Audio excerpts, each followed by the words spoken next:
नमस्कार मित्रों, मैं आचार्य विवेक भारद्वाज।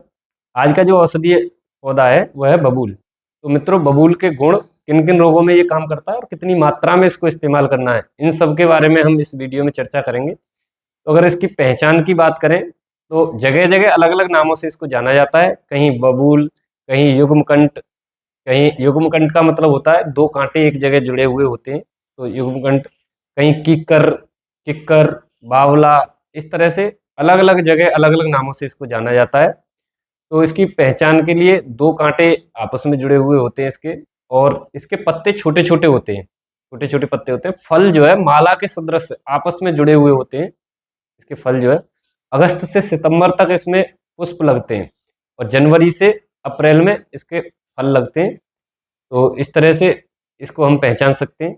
और अगर इसके गुणों की बात करें तो मित्रों, इसका जो गोंद होता है वो मूत्रल होता है, और इसकी फली जो है गर्भाशय की सूजन को दूर करने के लिए बहुत ही उत्तम काम करती है। गर्भाशय की सूजन है किसी को, अगर हम इसकी फली का चूर्ण लेते हैं तो देखते हैं कि गर्भाशय की सूजन बहुत जल्दी ठीक होती है।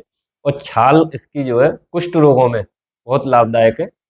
कुष्ठ रोग इसकी छाल का इस्तेमाल करने से ठीक होते हैं।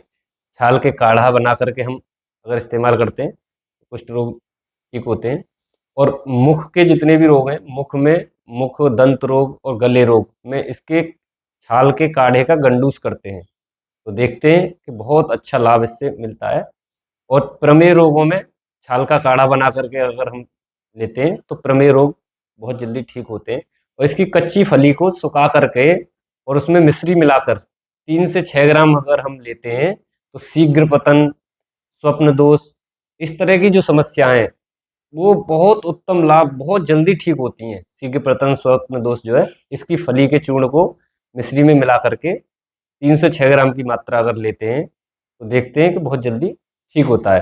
और रक्त प्रदर, श्वेत प्रदर में इसकी फली का चूर्ण और छाल का काढ़ा अगर हम लेते हैं, फली का चूर्ण और छाल का चूर्ण भी ले सकते हैं, तो रक्त प्रदर, श्वेत प्रदर जैसी समस्या भी बहुत जल्दी ठीक होती है। और दुर्बलता में अगर इसके गोंद का मोदक बना करके हम इस्तेमाल करते हैं तो दुर्बलता बहुत जल्दी खत्म होती है, और इंसान बलवान बनता है अगर इसकी गोंद का मोदक बना करके हम इस्तेमाल करते हैं तो।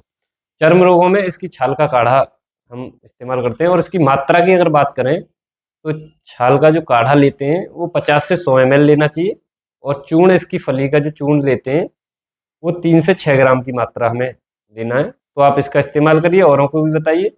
बहुत ही लाभदायक है ये। सामान्य सा दिखने वाला पौधा बहुत उत्तम लाभ देता है। तो आप इसका प्रचार प्रसार करिए। धन्यवाद।